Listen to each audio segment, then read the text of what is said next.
No worries. Just like the song that Bob Marley sing. No worry about a thing.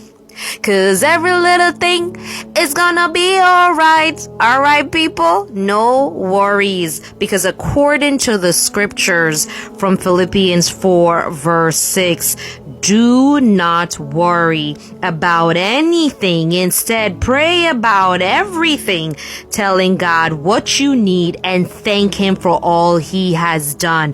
For me, I like to think that when we start to worry, we should start praying. Let prayer replace the worrying and thanking God for what He has done in the past for us, because many of us tend to forget the goodness He has done for us, the places He has taken us from, and the elevation He has given to us. So if He had done it before, trust and believe, honey child, He gonna do it again, alright? Personal testimony. He has done it for me back in the day, and He has done it for me today, and He will do it for me tomorrow and continue. So listen, anxiety can often creep in at any time, and especially in the quiet moments, right?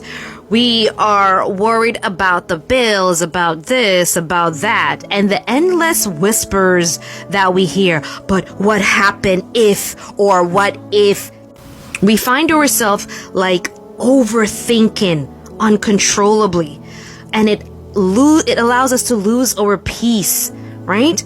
Our peace is no longer there because the worry has now controlled our mind. Yet, God gently reminds us that we are never meant to carry the burden of life alone.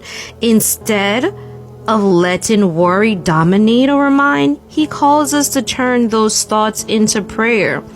Every concern, no matter how big or small, can be placed in His capable hands, because with God, all things are possible, people. You understand? All things are possible. Every concern, no matter how big or small, you can place them in God's hand. And then having gratitude. Gratitude shifts our focus from fear to faith and trust, and reminding us that how He has provided before. Personal testimony. Many times in the past I have said, and I'm like, yo, Catherine, why are you worried? Do you remember when God did this? Do you remember when God did that? Why are you now worried? If He's done it before, He's going to do it again.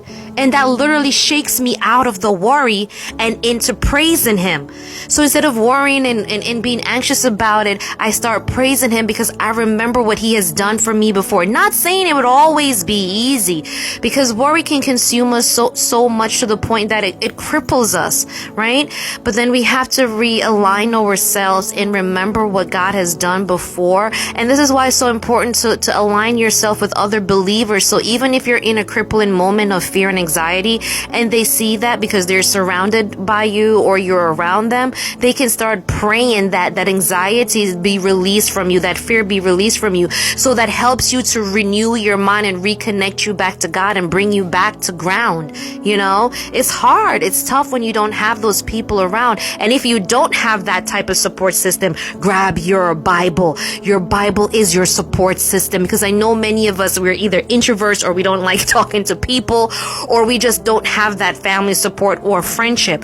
My friendship comes from just picking up the Bible. My support system just coming from picking up the Bible. Because like I said, many of us don't like to have people around, or we don't have that trust to have people in our business. So if that's the case, your Bible is your friend. Your Bible is your support system. Not saying that you should disregard, like, you know, having a therapist to talk about your fears and your anxieties, because those things lead to depression. You understand? But when you don't have that support system, personal testimony, I turn to my Bible. I just open it and start reading it. And it reminds me of how good God is, His character, His love, His grace, and His mercy.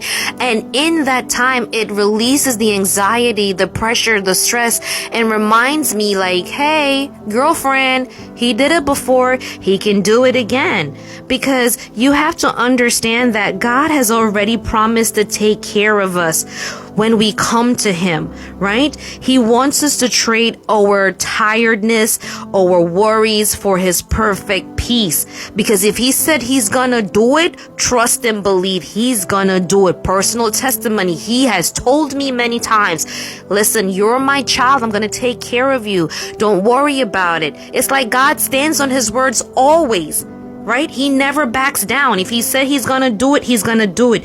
You have to trust and believe that. Trust and believe that he's gonna do it. And when he do, his presence becomes your refuge and our reassurance that we are never alone.